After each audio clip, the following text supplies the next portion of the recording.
السلام علیکم ورحمۃ اللہ وبرکاتہ۔ الحمد للہ رب العالمین والصلاة والسلام علی رسولہ الامین وعلی آلہ وصحبہ اجمعین ومن تبعہم بإحسان الی یوم الدین، اما بعد۔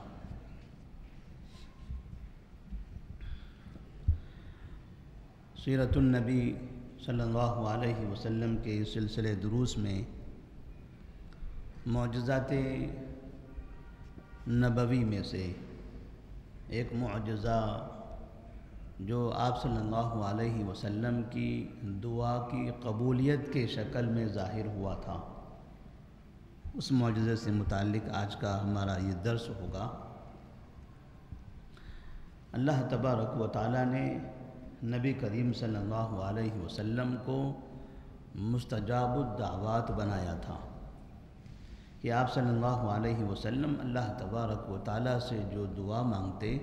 اللہ تبارک و تعالیٰ آپ کی وہ دعا قبول فرماتا۔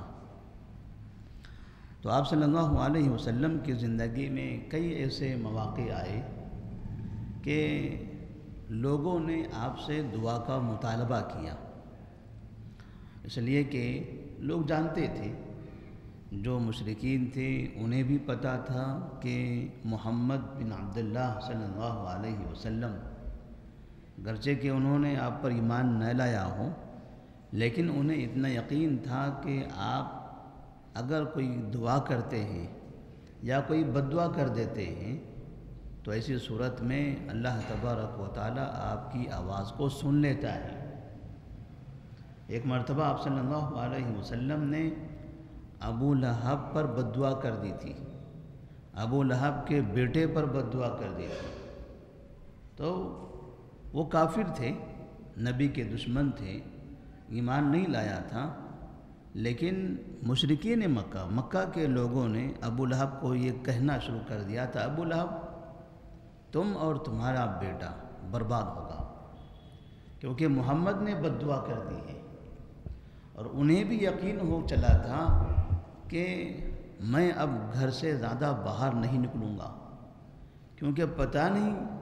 کہاں سے مجھ پر کون سا عذاب نازل ہوگا۔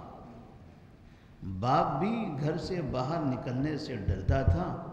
اور بیٹا بھی گھر سے باہر نکلنے سے ڈرتا تھا، کیونکہ انہیں یہ معلوم ہو گیا تھا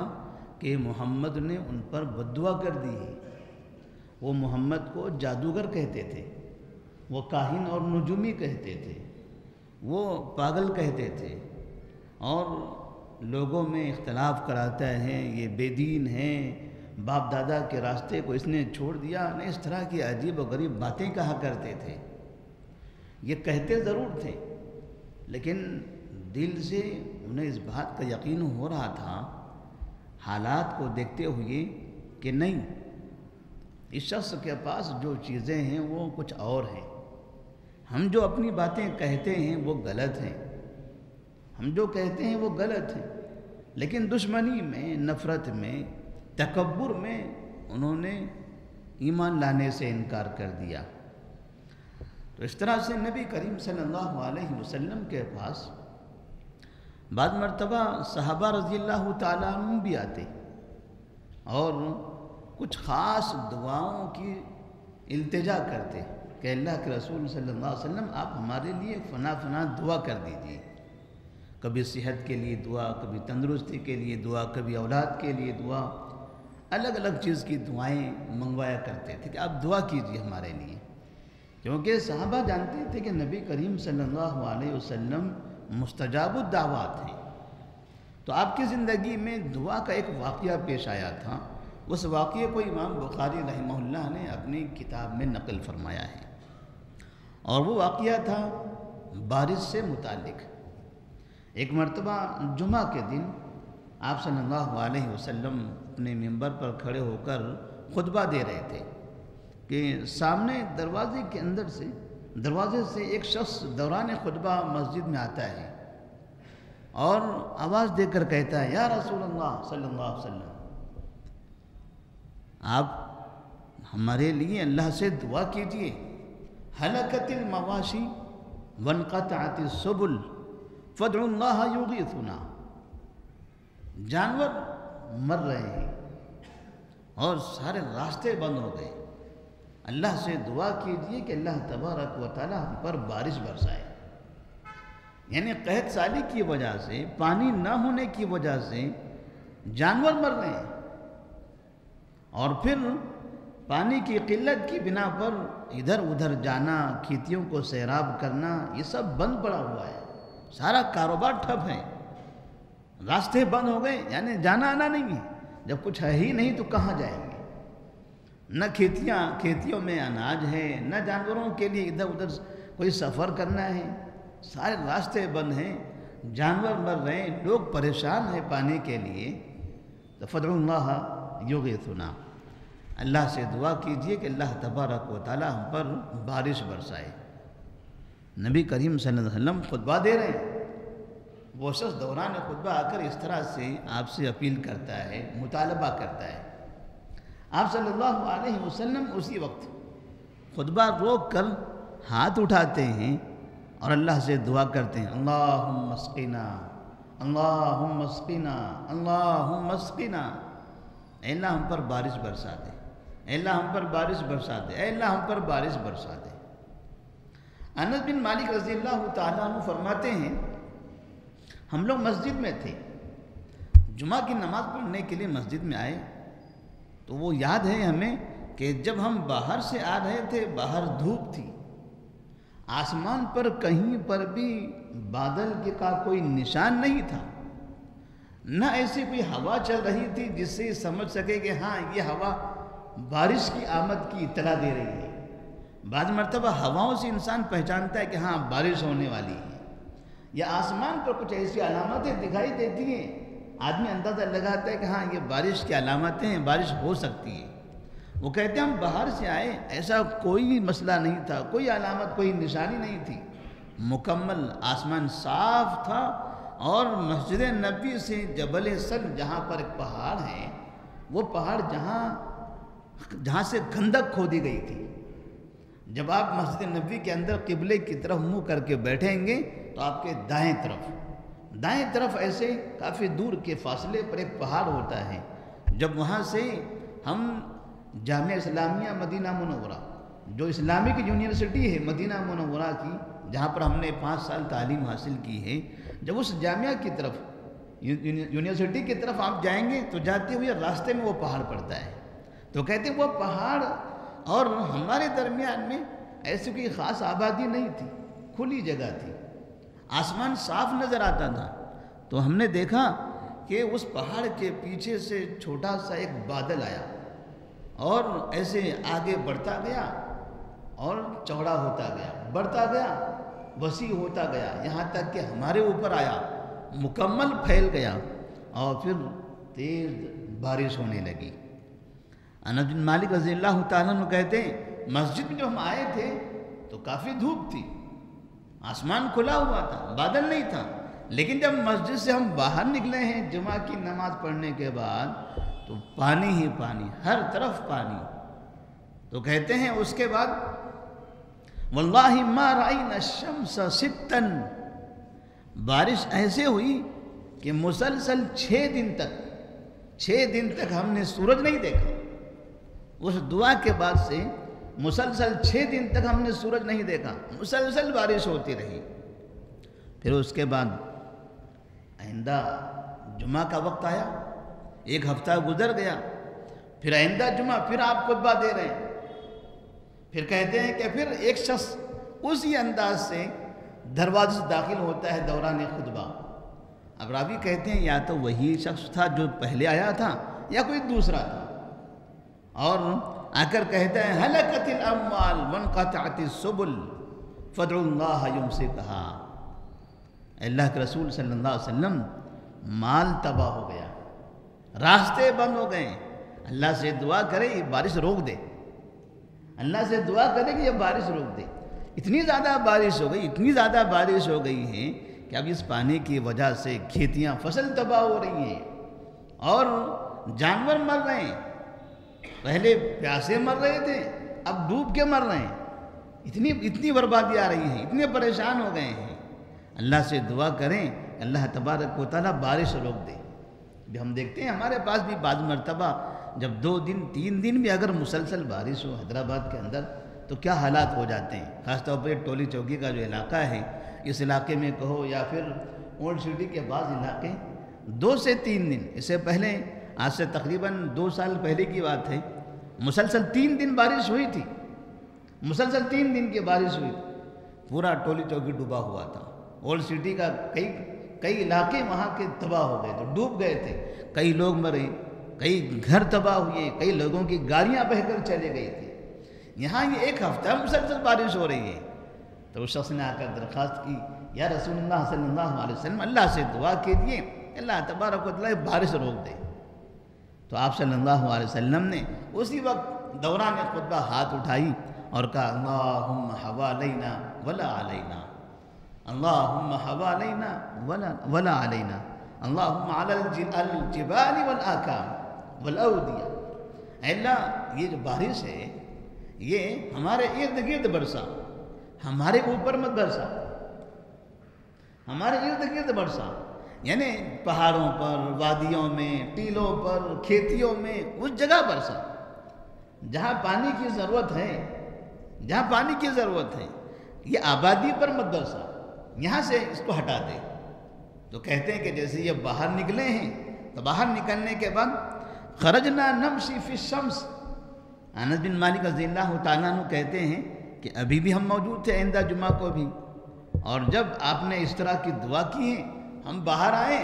تو پتہ چلا باہر سورج نکلا ہوا ہے۔ تو اس جمعہ کے بعد سے پھر اس جمعہ کو ہم نے سورج دیکھا۔ اس طرح سے مسلسل اللہ تبارک و تعالیٰ نے بارش برسائی۔ تو نبی کریم صلی اللہ علیہ وسلم کے جو معجزات ہیں، بعض مرتبہ معجزے کافروں کو نبی کی سچائی کی طرف دعوت دینے کے لیے ہوتے ہیں۔ جیسے چاند کے 2 ٹکڑے ہونا، وہ مشرکین مکہ کے لیے تھا، مشرکین نے مطالبہ کیا تھا، اس پر آپ نے یہ کیا تھا، اللہ سے دعا کی، اللہ تبارک و تعالیٰ نے چاند کے 2 ٹکڑے کر دیے۔ وہ مشرکین مکہ کو یہ بتانے کے لیے کہ آپ سچے ہیں، آپ اللہ کے نبی ہیں، آپ کی نبوت سچی ہے، آپ پر ایمان لے آئیں، اس لیے تھا۔ لیکن بعض ایسے معجزے ہیں جو مشرکین کے لیے نہیں، مسلمانوں کے دلی اطمینان کے لیے، مسلمانوں کے دلی اطمینان کے لیے، اور بعض مرتبہ ان کی ضرورت کے لیے۔ ایسی ضرورتیں جہاں وہ پریشان حال ہیں، ایسی پریشانی میں اگر وہ نبی سے کہیں کہ آپ اللہ تعالیٰ سے دعا کیجیے ہمارے لیے، تو آپ صلی اللہ علیہ وسلم ان کے لیے دعا کرتے تھے۔ اس سے ایک بات یہ سمجھ میں آتی ہے کہ نبی کریم صلی اللہ علیہ وسلم منبر پر تشریف فرما تھے، وہ شخص آتے ہیں جو شخص آئے اور انہوں نے نبی سے کہا، اپنی وہ شکایت پیش کی کہ مال تباہ ہو رہا ہے، راستے بند ہو گئے ہیں۔ انہوں نے یہ نہیں کہا اے اللہ کے رسول صلی اللہ علیہ وسلم بارش برسا دیجئے،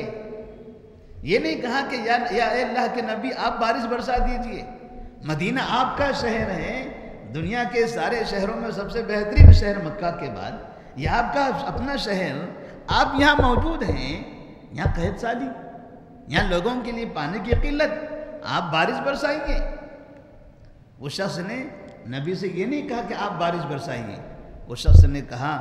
آپ اللہ سے دعا کیجئے کہ اللہ تبارک و تعالی ہم پر بارش برسائے، آپ اللہ سے دعا کیجئے کہ اللہ تبارک و تعالی ہم پر بارش برسائے۔ یہی بات دوسری جمعہ میں پیش آئی تھی، آپ اللہ سے دعا کیجئے کہ اللہ تبارک و تعالی اب یہ بارش کو روک دے۔ آپ نبی ہیں، سید المرسلین ہیں، اللہ کے محبوب ہیں، آپ اشارہ کر دیجئے بادل ہٹ جائے، بادل